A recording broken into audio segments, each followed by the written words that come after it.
So after that first year, it was actually right after we had it for a year, we decided to just the trends and the data were going positive. We pulled the trigger on a 4,500 square foot expansion. Sorry, part of the Zoom is blocking it.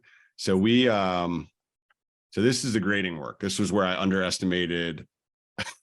I thought it was going to be $2,500. It ended up being 20 grand. And I still think that was a good deal in hindsight, knowing what I know now. I thought the ground was flat. I get out there, I'm like, yeah, you could play soccer here. It looks flat. And obviously I'm not there, but once a year, maybe once every 6 months. If you can look at this lower right corner, you can kind of see it's probably about a 2.5, 3 foot rise. And you can see on this picture on the right, same thing, about 2.5, 3 feet. And the grading guy's like, no, man, you got to raise it. It's like you've got to raise it about 0.5 foot here to about 2.5 feet over here. And that ended up being about 90 loads of dirt.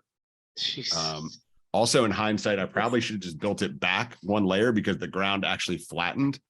And I didn't know what I didn't know. And I was like, oh, well, that's where the building goes up near the road. That's where we should put it. So I probably could have saved about $1,500 or $15,000 in grading work, but it is what it is. And I now I have knowledge and can share that $15,000 lesson with you guys.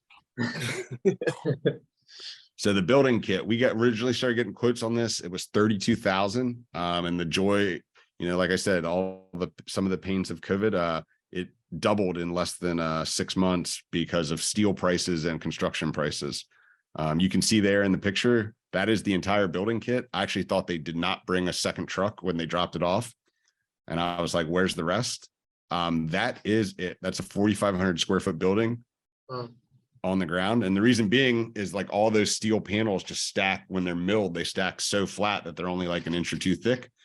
And I'm actually standing on the insulation that goes in the ceiling, but other than the doors, it looks like nothing.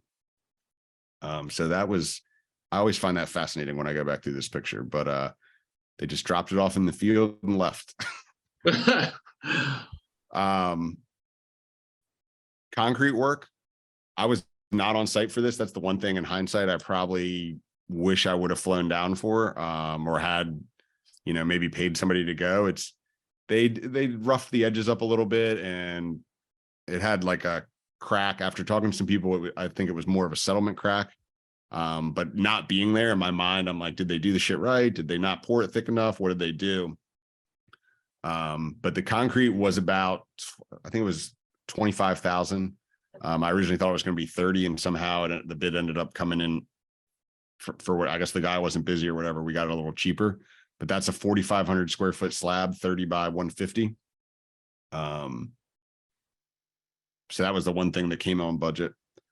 And again, the building kit, like I said, steel prices went crazy. That's an aerial view at the end.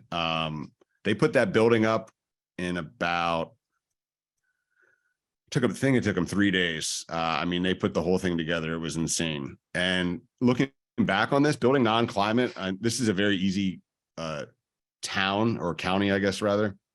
If for projects under 1 acre, for non-mechanical stuff, they don't require any permits. So I didn't have to deal with the engineering and the permitting that a lot of guys complain about with the civil engineers and all that. So from the grading up was really simple. And again, non-climate, so there was no electricity, no HVAC or anything like that, but just super simple process.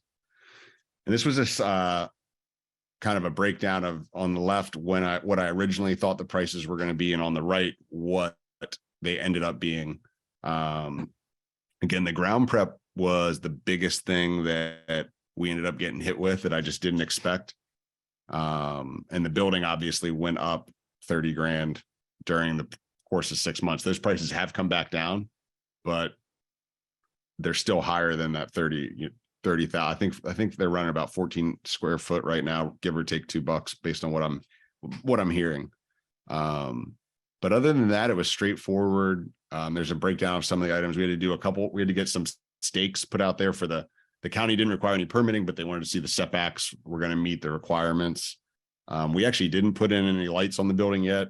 They just built it, and I threw it up and it started renting, and I just never got around to putting up lights or cameras on it. And I was like, oh, well, and now it's, 90% full. So that's one of the things that's on our list to do in the coming months, but it's been about a year and a half and it has rented fine. So we are, I guess, technically not done construction on this. So I will have to report back what the electric and camera costs are on that.